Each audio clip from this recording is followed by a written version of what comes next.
We are now going to discuss this issue of a new world order. As we saw in Revelation chapter 17, the kings of the world give their power unto the beast. In the Keys of this Blood, Malachi Martin tells us that the greatest geopolitical giant of our age is the Pope. He says, on his trip to Poland, barely 8 months after his election, he signaled the opening of the Millennium End Game. He became the first of 3 players to enter the new geopolitical arena. He says that Pope John Paul would stride now in the arena of this endgame as something more than a geopolitical giant of his age. He was and remains the serene and confident servant of the grand design. This is Masonic signal language. Here is John Paul II with the Trilateral Commission. And here is John Paul II with B'nai B'rith, Jewish Freemasonry. This is a fascinating signal picture with him in the center controlling the most powerful think tanks in the world, because that's what the signal tells us. We saw in Revelation chapter 17 already some pictures of the powers of the world giving themselves over to the papacy. Lech Walesa being honored for his work with the host in public. The Bush-Gorbachev summit in Malta, George Bush referred to as a gateway to the millennium of freedom, and it was heralded as the building of a new world. It is a big idea, a new world order, where diverse nations are drawn together in common cause. Only the United States has both the moral standing and the means to back it up. So they want to create this new world order. Revelation chapter 13 said that the beast that comes up out of the earth would be the power that did it. Bush confirms that for us. By 1990, a peace prize went to Gorbachev for losing his country. A man of the decade he became, and the old symbols, which are Masonic symbols of the East German Empire, were removed. The communist emblem leaves. Pretoria News, August 20, 1999. Summit meeting with 63 countries about neoliberalism, and Fidel Castro gives a Masonic signal. Here he is with the papacy. All these so-called countries that are against what the establishment stands for are only against in the sense that they are playing the game of Hegelianism. Thesis, antithesis, but behind the scenes, they all belong to the same club. Let's just verify that. Fidel was significantly influenced by Jesuit father Armando Lorente and Alberto de Castro. De Castro admired Fancro. Fidel was very active in a Jesuit organization similar to the Boy Scouts, the Explorers.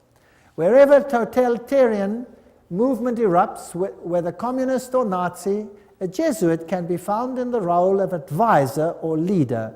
In Cuba, it was Castro's father Armando Lorente.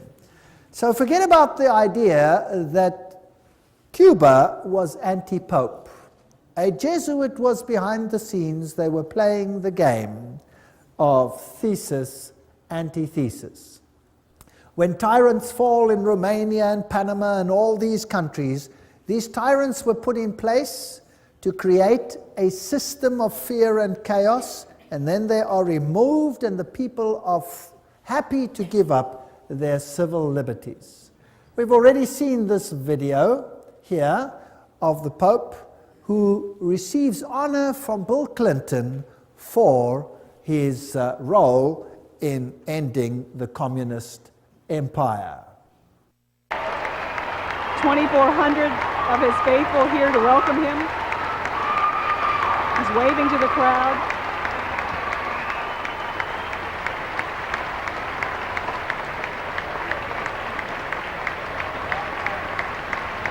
Archbishop Regali is alongside the Pope as he shakes hands with the First Lady.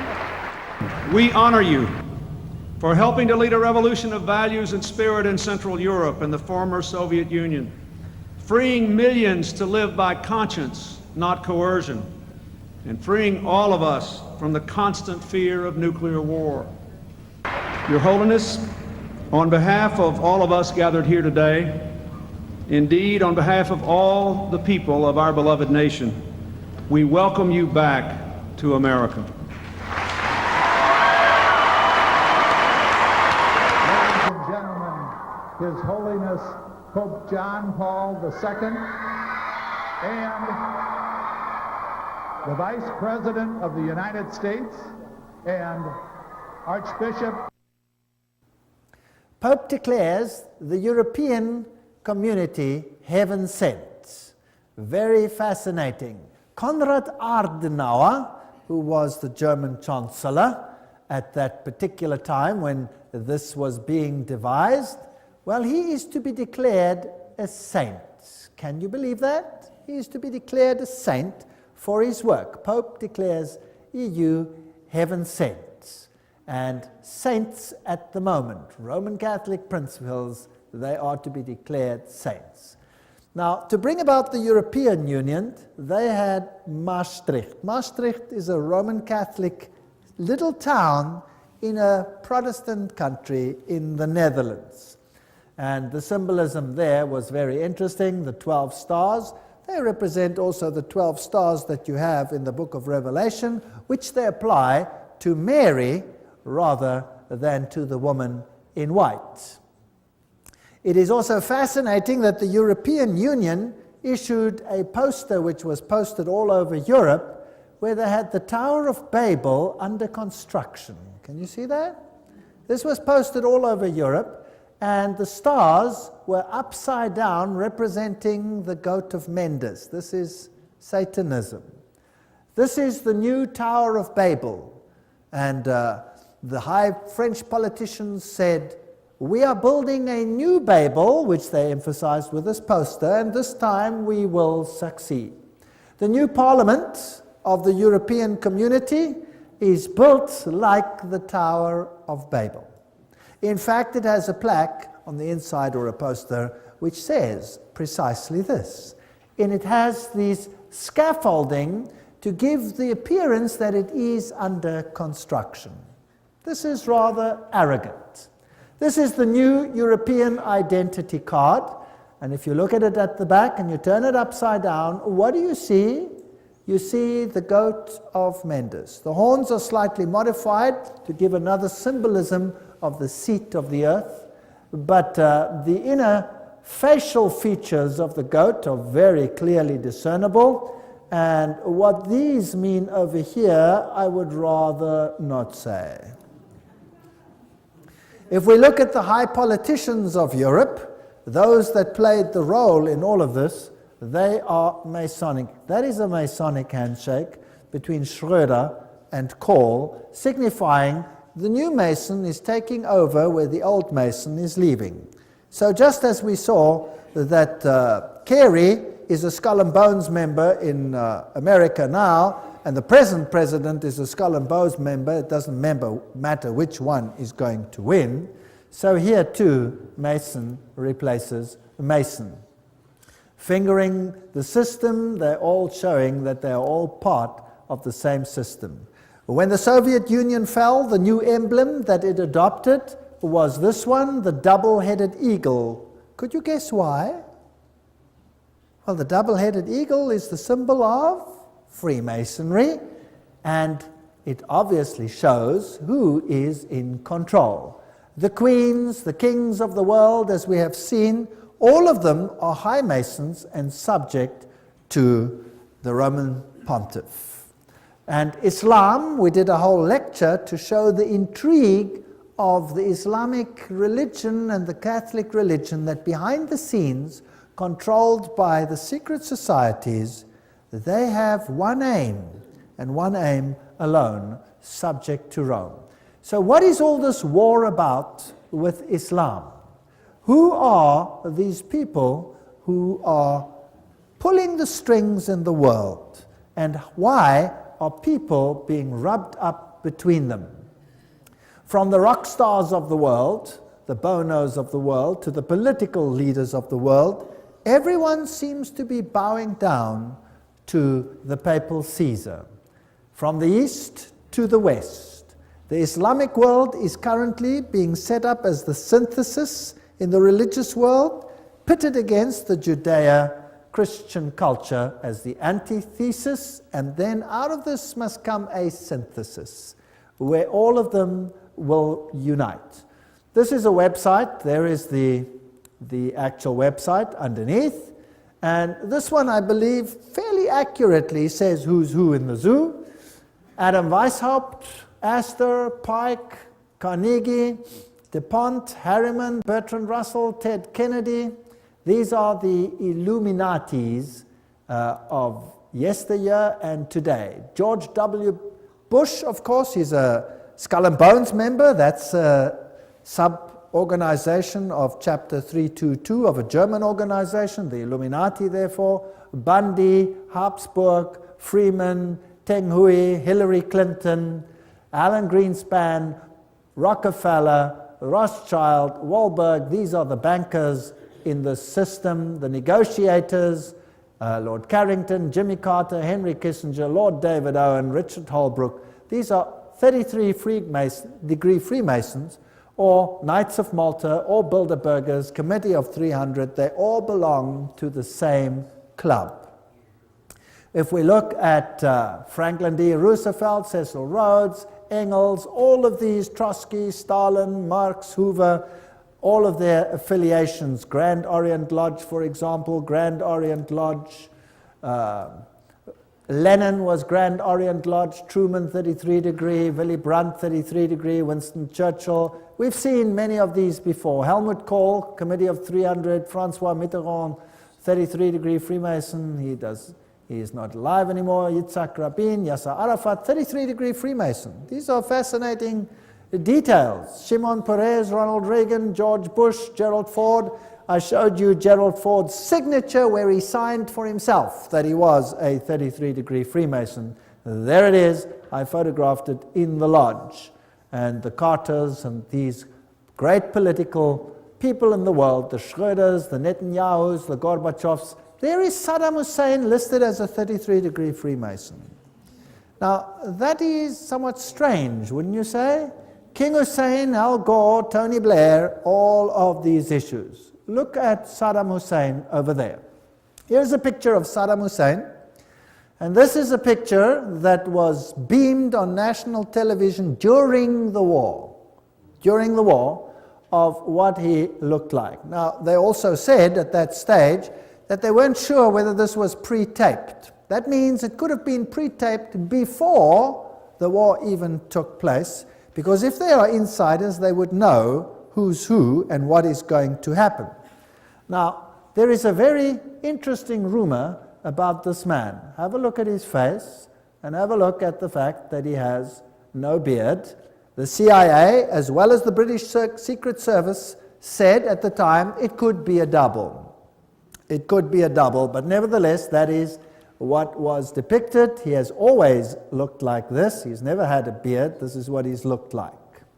Then they find, finally, Saddam Hussein's hideout, a filthy place, they say, and they arrest the man and show him on national television. After that, one does not hear too much.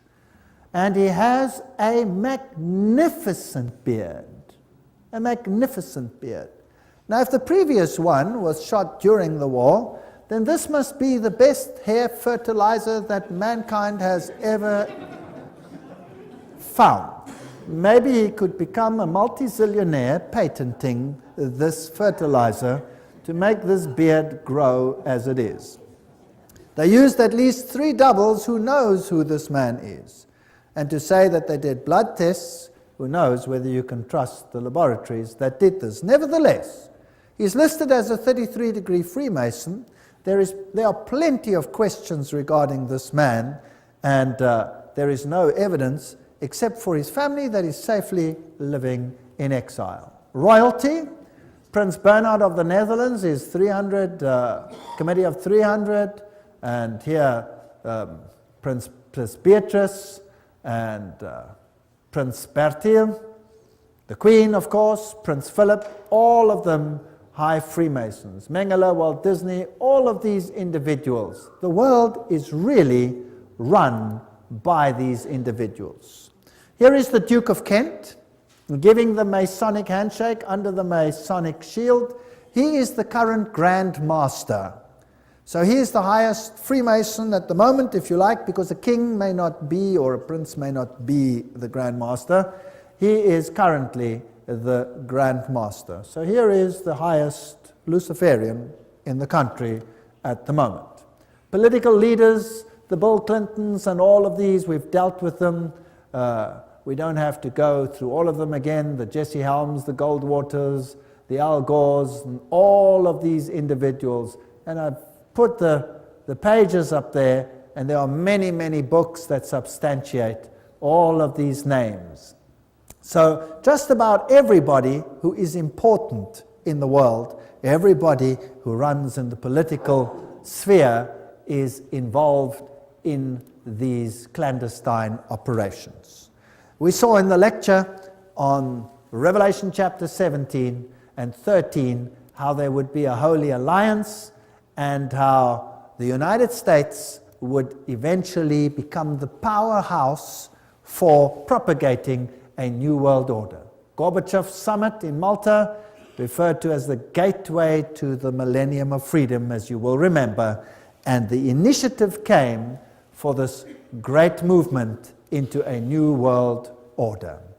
Now, let us have a look at this video where George Bush has something to say on this issue. Where institutions of freedom have lain dormant, the United Nations can offer them new life. These institutions play a crucial role in our quest for a new world order, an order in which no nation must surrender one iota of its own sovereignty, an order characterized by the rule of law rather than the resort to force. So he says all the nations don't have to give up one iota of their sovereignty, but we want them all in a new world order. Basically, that is what he said, out of the horse's mouth. And if you look at the high role players in the United States, whether it's Madeleine Albright or any one of them, they use brooches which depict Luciferian connections like goats and all of these. President Clinton here is receiving the host publicly, and he claims not to be a Roman Catholic. That is impossible. Hillary Clinton is wearing the Phoenix Rising, which is a Masonic symbol. Sherry Blair uses Masonic signals. The presidents, the prime ministers of the world, whether the Thatchers or the Carters or the whoever they are, all of them seem to belong to insider organizations, whether they are religious leaders or political leaders, or whether they are Europeans or Americans or Eastern, all of them seem to be involved. If we look at Africa and Rome, this will give us an idea of what the New World Order is going to be all about. Africa and what they have done to Africa serves as a model for what will happen in the entire world. The great African leaders and the tyrants of the past, like the Idi Amins, these people have all received exile and were probably high Masonics. When we look at the Southern Africa, South Africa situation, where you had the black-white issue, the apartheid issue, the role players, again, were all Masons. This is Foster, the president, and he gives a Masonic signal, and he was a Freemason. If we look at Nelson Mandela, he is a Prince Hall Freemason. So again, both sides are on the same side of a secret society. If we look at de Klerk and Nelson Mandela, we have the same situation there. Mandela is compared to Jesus Christ. They lift him up. They have a synthesis and an antithesis, and he receives the host publicly, although he declines to say that he is Roman Catholic. He says he's not Roman Catholic. Now, Roman Catholic canon law states that you cannot receive the host if you are not a Roman Catholic. So these people are really something else. Here he has a Hindu marriage with the widow of Samora Machel. Now, Samora Machel is another story, and his anti-Christian statements are historic. He also had a Jewish wedding at the same ceremony and a Muslim, showing that all religions are one with him. The new political face is totally Masonic, and in 1992 already it was known that Mugabe of Zimbabwe was going to take the farms away from the people that lived there. This is before he started doing this. They had already said it. Mugabe is going to take white farms very soon. It was in 1992. Today, this is a fact. Der Spiegel published, Die Deutschen müssen raus, the Germans must get out, all whites must get out. Here's a cartoon of Kissinger pointing to the fact that the whites must get out of Africa. Here is the current president of South Africa, Mbeki, and Mugabe. They are hand in hand on this issue. He refuses to rebuke Mugabe for taking the farms by force. In South Africa itself, 4,000 farmers at least have died and have been killed as they have been driven off their land. Nobody hears about these things in the world. Zimbabwe lies in ruins. But what do we find here? A tremendous building going up, and what is it called? The Jesuit province of Zimbabwe. So the Jesuits are totally in control in that country. Jesuit School of Philosophy and the Humanities, brand new buildings, while a country lies in ruins. They're preparing for a final order. And all the black leaders are in the same level as all the European and American leaders. They all belong to the same club. Now, what is this new world order? Here is the new South African coat of arms, where you can see the phoenix rising out of the ashes, the crown of Mitra with the 7 rays. All the symbolism points to the same thing. I'm going to run you through the new economic order of the New World Order. And these are now quotes from Roman Catholic sources themselves. And I would like to tell you that you haven't experienced anything yet. Waiting to come to you. And I can tell you what it feels like because I have experienced it. If you ever want to read an interesting book, read Ecclesiastical Megalomania, but I'll be quoting from encyclicals and all these things. According to canon law, the control of all property of the Roman Church state belongs to the Pope, its supreme emperor. Everything I say will have a quote now. Everything is substantiated by either a papal encyclical or any one of these. Now, communism took all property away and made it the state's property. Capitalism says the property belongs to the individual and nobody has the right to take it away. Now, if that is thesis and antithesis, then something in between is what we will want. So the Pope condemned communism, but he also condemns capitalism. The New World Order will be something in between in the name of fairness.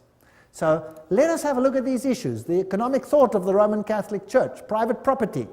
Thomas Aquinas wrote no treatise on economics, but his thinking based on that of Aristotle is foundational for understanding the economic thought of the Roman Catholic Church.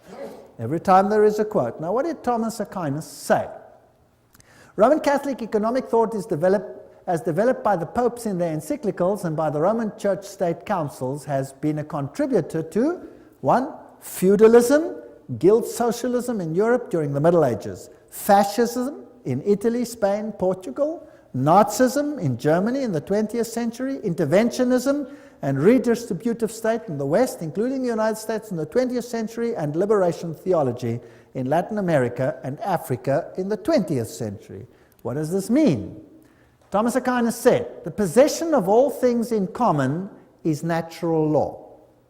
Thomas wrote, the position of all things in common and use of universal freedom are said to be of the natural law, because to wit the distinction of positions and slavery were not brought in by nature, but devised by human reason for the benefit of human life. Now what does all that mean? It simply means property is for common good. You may own it, but it is for common good. The community of goods, wrote Thomas, is ascribed to natural law, not that the natural law dictates that all things should be possessed in common and that nothing should be possessed as one's own. So you may possess things, yes. But because the division of possessions is not according to natural law, but rather arose from human agreement, which belongs to positive law, they talk such drivel, it's interesting, never mind. Hence the ownership of possessions is not contrary to natural law, but an addition thereto devised by human reason. Let's continue. Thomas wrote, hence, whatever certain people have in superabundance is due by natural law to the purpose of succoring the poor. Okay, now we're getting there. You may possess things, whatever you possess, but whatever you possess more than you need is there for the common good of those that don't have. Does that make sense? Now what if you create two classes of individuals, the rich and the poor? Or what if there is a situation where you have two classes, the rich and the poor? You can go across the world and you can look at the rich nations and the poor nations, and you will find that the rich nations are all the Protestant nations. Have you noticed that? All the Protestant nations are the rich. Now what if you had a plan to disinherit them all, so that you would again be ruler and they would have to come and beg at your feet for anything like that? Now let's have a look at this, how this unfolds. For the purpose of succoring the poor. Because the goods of some are due to others by natural law, there is no sin if the poor take the goods of their neighbors. Thomas wrote, in cases of need, all things are common property, so that there would seem to be no sin in taking another's properties, for the need has made it common. Okay. Now, there's the aspect of sharing. If I see my neighbor in trouble, as a good Christian, I will help him out, right? Yes. But now we're looking at law. So if my neighbor has need, and who determines the need? He determines the need. I have need. I have a need. I have a need of a television, and I don't have one, and you have one. And you have money, and you can go and buy yourself another one. I have need of your television. Can he then take it without being a sinner, yes or no? According to this, yes. What if you have a car and he doesn't have one? He can take it without sin, according to Thomas Aquinas. Now, this was a long time ago. Surely this doesn't apply today. Well, we'll see. Not only is such taking of another's property not a sin, it is not even a crime, according to Thomas. It is lawful for a man to succor his own need by means of another's property by taking it either openly or secretly, nor is this, properly speaking, theft and robbery. It is not theft, properly speaking, to take secretly and use another's property in a case of extreme need, because that which he takes for the support of his life becomes his own property by reason of that need. In a case of a like need, a man may also take secretly another's property in order to succor his neighbor in need. Ooh, this gets very interesting. Now, did you know that if I leave my property unattended in South Africa and somebody moves in, I cannot throw him out? He's in because he has need. That's the law. And you think that is a South African law? No. That is a British law as well. That is a law virtually all over the country now, but it's not being implemented because the situation is not such yet that it has to be implemented everywhere. Once you start opening the borders and millions of poor people start coming in, well, then there will be great need. What did they do with need overseas? So, in South Africa, people go on holiday, they come back, their house is occupied. And they can't throw the people out. Because their property is in their name, they have to pay the bills, they have to pay the rates, they have to pay all those things, but need made it common, therefore that man can move in. Is that the situation? Yes, it is. It gets worse. The Roman Catholic doctrine of private property is echoed in the 19th century communist slogan, from each according to his ability to each according to his need. Can you see the Roman Catholic doctrine there? Human rights are more important than property rights. It was the creed of Lyndon Johnson's Great Society. We shall take from the haves and give to the have-nots who need it so much. Lyndon Johnson said that. What continent is that? It appears in the literature of fascism, Nazism, liberation theology, interventionism, and socialism. The universal destination of goods. This is John Paul II's expression of it in 1987 in an encyclical called On Social Concern. It is necessary to state once more the characteristic principle of Christian social doctrine. The goods of this world are originally meant for all.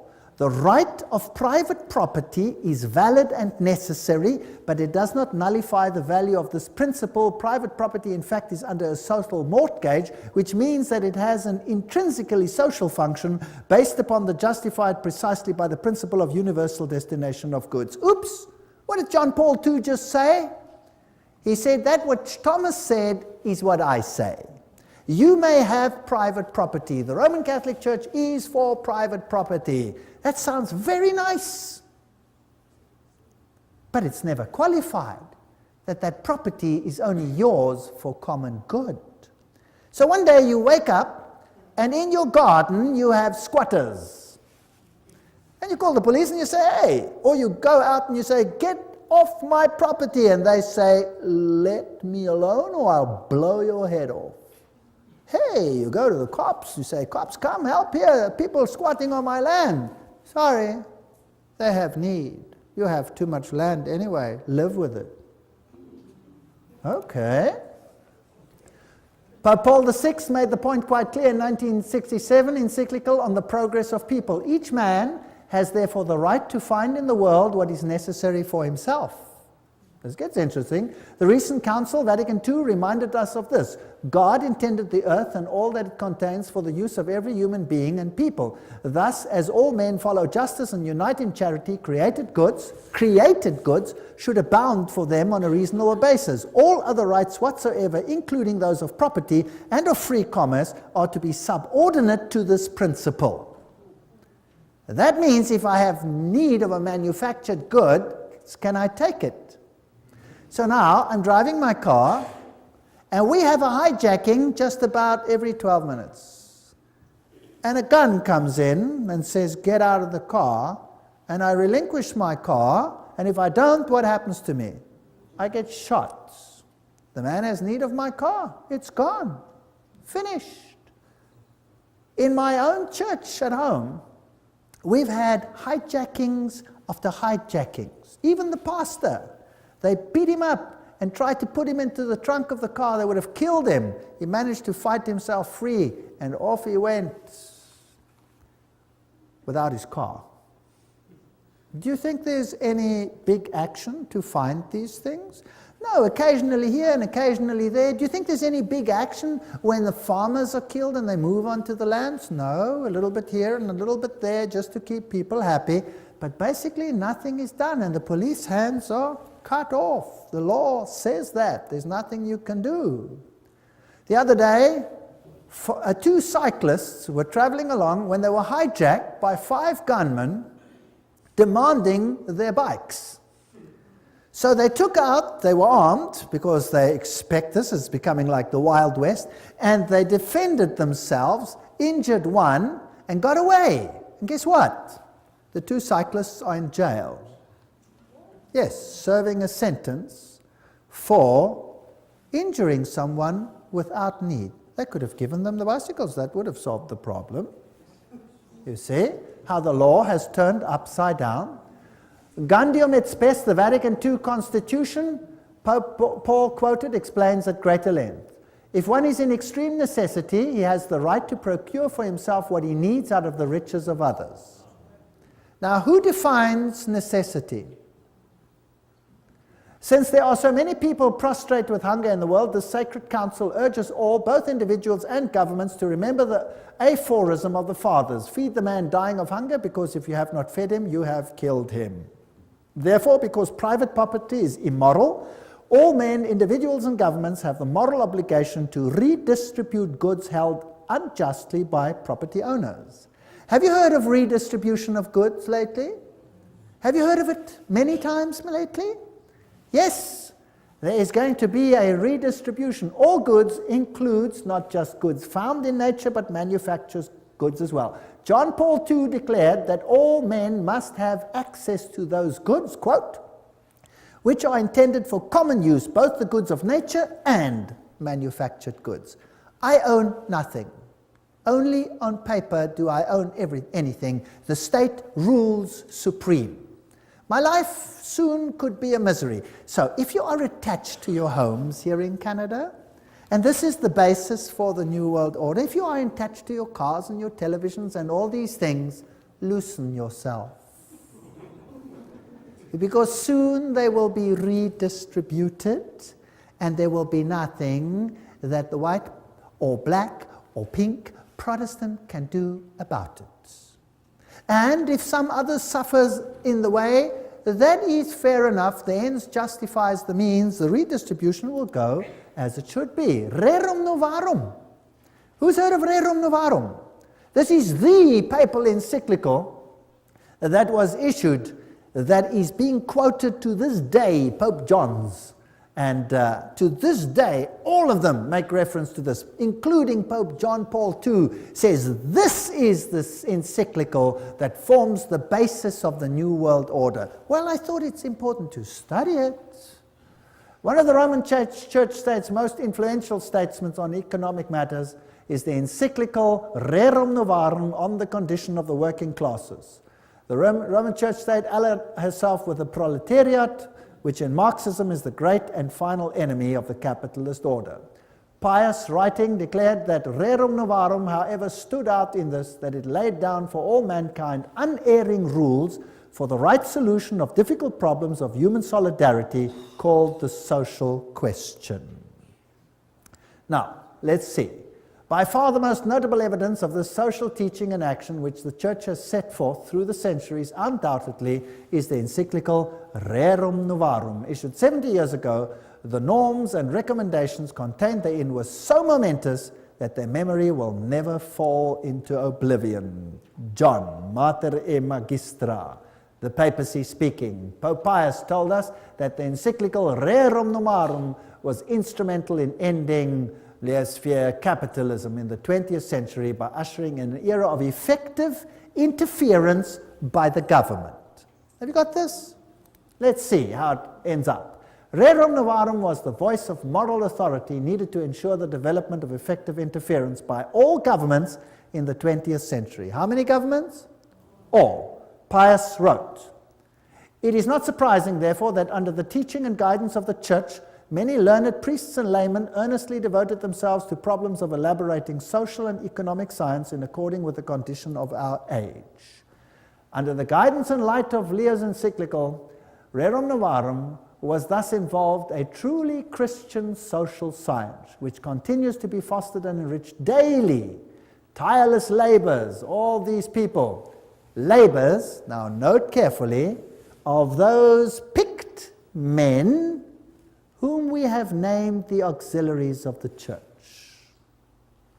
So everybody working in the secret societies, the Opus Dei, the Mites of Malta, the Knights of Columbus, all of these people working, those picked men, to bring this about. Nor were there the only blessings which followed from the encyclical. The doctrine of Rerum Novarum began little by little to penetrate amongst those who, being outside Catholic unity, do not recognize the authority of the Church. And these Catholic principles of sociology gradually became the part of the intellectual heritage of the whole human race. Where are we going? I'd like to know. Thus too we rejoice that the Catholic truths proclaimed so vigorously by our illustrious predecessor are advanced and advocated not merely in non-Catholic books and journals, but frequently in legislative assemblies and in courts of justice. Those picked men whom we have named the auxiliaries of the Church who have been instrumental. This is John Robbins writing. Who are they? Under fascism, Property owners may keep their property titles and deeds, but the use of their property is, as Leo wrote, common. Fascism is a form of socialism that retains the forms and trappings of capitalism, but not its substance. This is basically what it boils down to. When we speak of reform of institutions, the state becomes chiefly to mind, not as if universal well-being were to be expected from its activities. And what is the state going to do in all of this? The experiment with economic freedom, Pius wrote, must end. And economic life must again be subjected to planning and government. Who wants to control your economic life? Government. John Paul II wrote in his Sollicitudo Re Socialis on social concern, it is necessary to state once more the characteristic principle of Christian social doctrine. The goods of this world are meant for all. Private property is under social mortgage. These are the things which will be controlled. He wrote, a faithful echo of the centuries-old tradition of the Church regarding the universal purpose of good. In today's world, wrote the Pope, we are faced with a serious problem of unequal distribution of the means of subsistence originally meant for everybody. Then came liberation theology, and Pius wrote an encyclical on atheistic communism, an age like ours, where unusual misery has resulted. Who created the misery? They created it so that they can create the solution which they want. So, in Africa, they elevate a few and suppress the masses. Then they turn it around and they create the situation that they want. They create communism, they create the chaos. Out of the chaos, they create the social order which they want. So the second reign of terror was supported by the papacy. Father Camilo Terres, who was shot in 1966, declared, the Catholic who is not a revolutionary is living in mortal sin. Pope John Paul II wrote in 1968, the Church does not hesitate to defend fearlessly the just and noble cause of human rights and to support courageous reforms leading to a better distribution of goods, including earthly goods such as education, health service, housing, and so forth. Now we come to human rights. What did we read about in the French Revolution? What's going to be the standard of the world? Human rights. You have a right to property. You have a right to anything that you have need of. We are convinced that the theology of liberation is not only timely, but useful and necessary. That's what the Pope says, not me. This is his words directly. John Paul II, letter to Brazilian bishops. It should constitute a new stage of the theological reflection initiated within the apostolic tradition. And then he refers to rerum novarum. Franklin Roosevelt, when he was elected, he made Professor Ryan part of his administration. Now, who was he? Ryan wrote in 1931, the workers have a claim upon industry for all the means of living from the time they begin to work until they die. When industry does not do it directly, then it is the business of government to enforce it upon industry. See how it starts? Right. Now, let's look at some of the human rights. You have a right to freely found unions for working people. You have a right to culture, a right to immigrate, a right to immigrate, a right to food, a right to clothing, a right to rest, a right to medical care, a right to just wage, a right to life, a right to safe environment, a right to personal security of workers, a right to family life, a right to private property, highly qualified, of course. A right to common use of all goods is just thereafter, so that means nothing. A right to work, a right to pension, a right to old age, insurance, a right to association, a right to security, a right to integrity, a right to social services, a right to strike, a right to choose a state of life freely, a right to found a family, a right to education, employment, good reputation, respect, appropriate information, a right to the upright, blah, blah, blah, protection of privacy, right to rightful freedom, professional training, quality, right to adequate health care. Oh, it's laborious. How do you control that? How do you control it? If you're going to control every aspect of that, then you must control every aspect of a person's life. You will not be able to go to the toilet in future without making a triple application to the Vatican. They're going to control every single aspect of your lives. That's what they're going to control. And government is going to become super huge. Now, where's the money going to come from? From you. Now, when the money comes from you, what then happens to your wealth? It gets less and less and less and less. That means the middle class will disappear. How many classes under Catholicism in the Middle Ages? 2. There was a feudal class, the Goyim, and there was the upper class who controlled everything. Now, if we take employment, in my country, employment was running at almost 50%. In Germany, it was running at point something percent. And then it went up to 2, 3, 5, 10, 20%. Now unemployment is rife in Europe. Why? Because all the East Bloc countries are now being incorporated into Europe, and there must be redistribution of wealth. And so it's coming down, down, down, down, down. The recent surveys don't ask where you live. They say, how many rooms have you got? How many people live there? How many this? How many that? When did they do that, and in what country? In communism. And what happened if your house was bigger than your need? The one who had the need got it. But who has to pay for it? You, because you own it.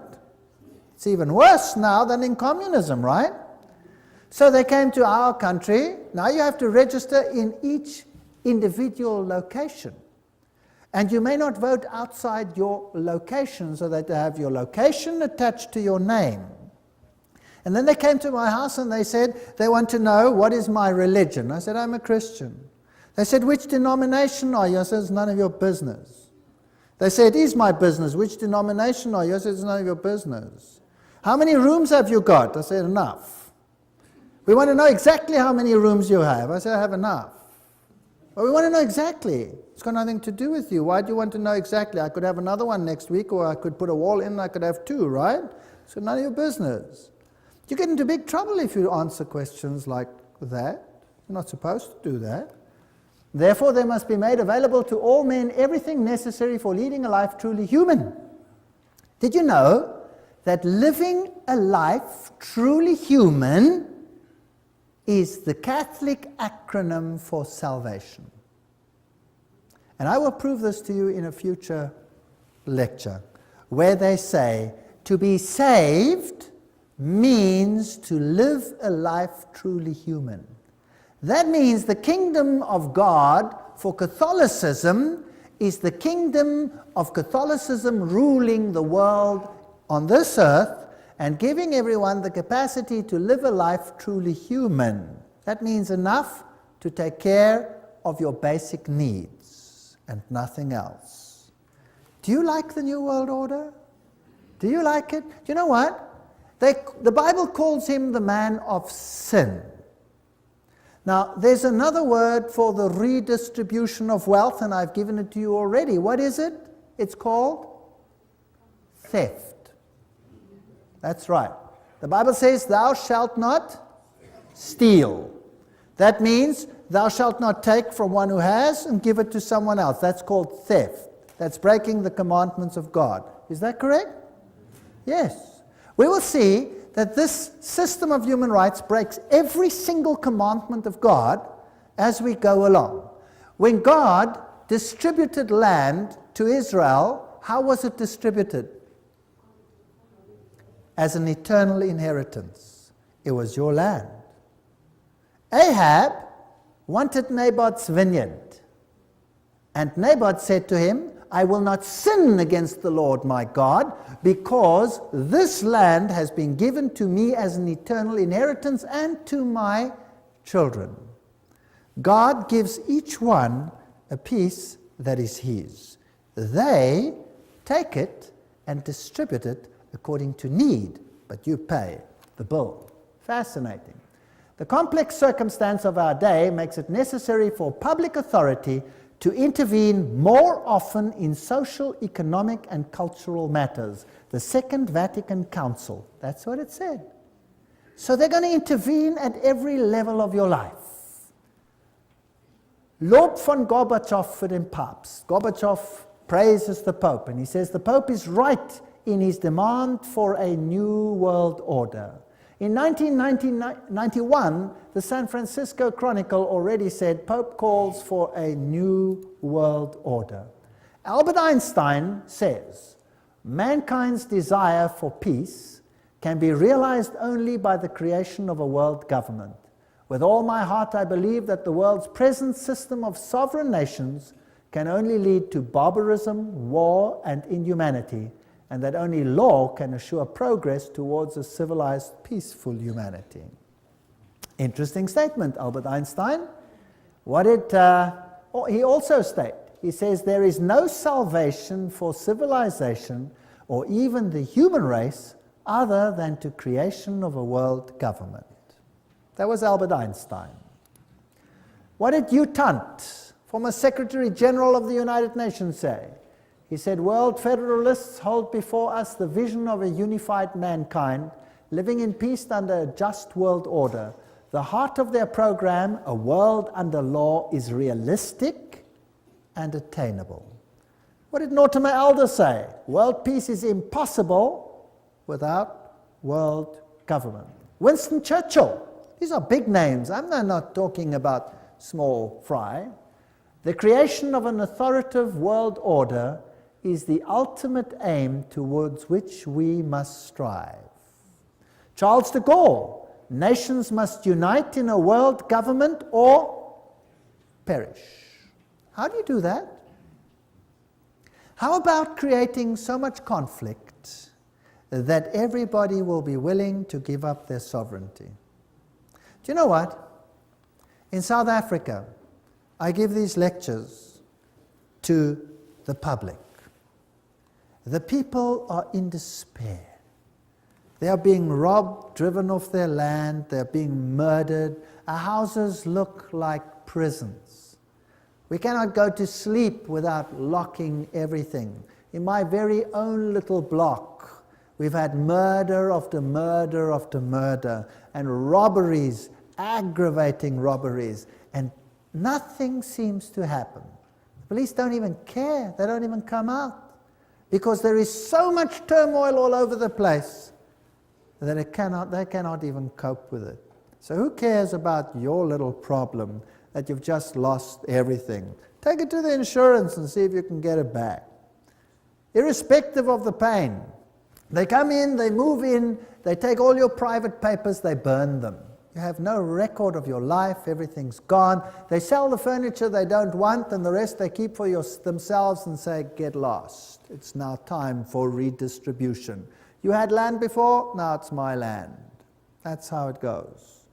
This is the New World Order. Welcome to the New World Order. Bertrand Russell, the only possibilities are now world government or death. The Humanist Manifesto, too, urges us to move towards the building of a world community.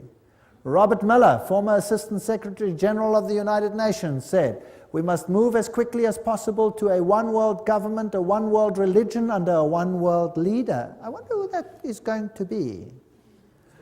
These are big, big names that I'm putting on the screen. These aren't speculators here and there. I'm often accused for speculating. Well, the biggest speculators are these people themselves. And what about this man? We saw how peace and unity was to come about. It was great. A great feeling of excitement, peace. of peace, Unity. of love. Peace, love, and unity. Unity. Unity. Yes. All nations will come and worship before you, Lord, and worship before you,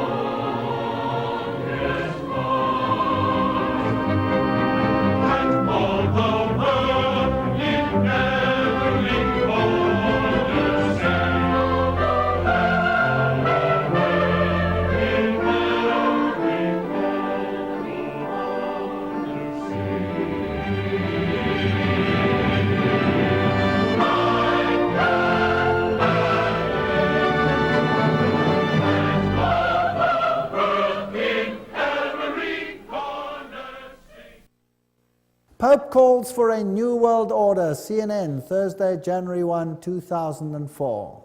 He made his whole New Year's speech revolve around the new world order. I want to tell you today that the new world order is intended not just to unite the nations which God had separated, that's one aspect, but to eradicate Protestantism of the face of the earth. And particularly that form of Protestantism which refuses to bow to the papal Caesar. That form of Protestantism will have to go. And we will see that under the circumstances that will be created, these conditions are all in place right now.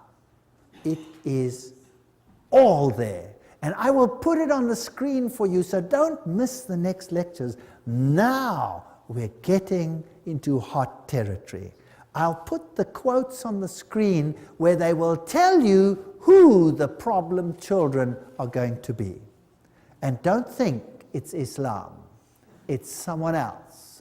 Don't miss the next exciting episodes. But before I go, I would like to remind you that Jesus said that this was going to happen. And if I know, and if I understand with my whole mind and with my whole heart, that Satan, because the dragon gave him his power and great authority, is setting up his kingdom here upon this earth, then instead of becoming disillusioned, frightened, hysterical, I know that the time must be very short, isn't that right? And I know that the Lord must be coming very soon. So, as far as I'm concerned, I have distanced myself from my property. If I literally had to come home next week and find my wife somewhere in another little room and my house occupied by whomever, then I will say, tough cheese, it's going to blow up anyway, who cares? It's going to be destroyed when the Lord comes by the brightness of his coming. Why not take it now? Have fun while you can, and I'll move on somewhere else. I don't mind building a tree house for a little while. That should be okay. If they take my cars, well, that's okay too. We'll get another one, and if we can't afford another one, we'll walk. Who cares? I really don't care anymore. But people who are losing things become desperate, and what do? They commit suicide. By the thousands, people are committing suicide. If they understand this message, and they understand where we are going, would they then commit suicide? No. They gather hope. They say, wow, so we're part of a big exciting end game. And this is exactly what is happening. People are getting hope, and they're giving their lives to the Lord Jesus Christ, and they are saying, Lord, save me, not only from my sin, but save me from this world. I am longing for your kingdom. Do you know what the government policy is in the kingdom of God? I've already told you. Everyone in the kingdom of God gets a dwelling place in the city built by whom? By God. And it has your name on it. Did you know that? You have a city dwelling. In the new world, what happens? God says, no longer will they build houses and others live in them. So what are you going to do? They will build houses, says the Bible, and they will plant vineyards. And no longer will you plant vineyards and others eat of them. What does that mean? That means you will have a country dwelling where you will have a farm which God will bless. And who does it belong to? To you. For how long? Forever. Forever and ever and ever and ever. That's God's policy. So who cares about what they're going to do? Who cares? And eye has not seen, nor ear has heard the wonders that God has prepared for them that love him. That does not just include the glory of seeing our King in heaven. It includes everything that goes into making life pleasant. And the new kingdom is worthy of waiting for. Really. I look forward to the new kingdom of God. It'll be a great place. And we will unfortunately see this world go from bad to worse. And I don't want to lie to you and say it's going to get better. I'm going to tell you it's going to get worse. Very much worse. What happened in the French Revolution is the forerunner of what will happen in the entire world. There will be anarchy like you cannot believe. But if you are under the protection of the Most High, nothing will happen to you. So why not accept Him? Why not say, Lord Jesus, I want you to be my personal Savior? Why not say, Lord, clean up my life, let's walk together, because your government is the only one worth having. And imagine looking in His face and saying, wow, this is my God. I've waited for Him. He will save me.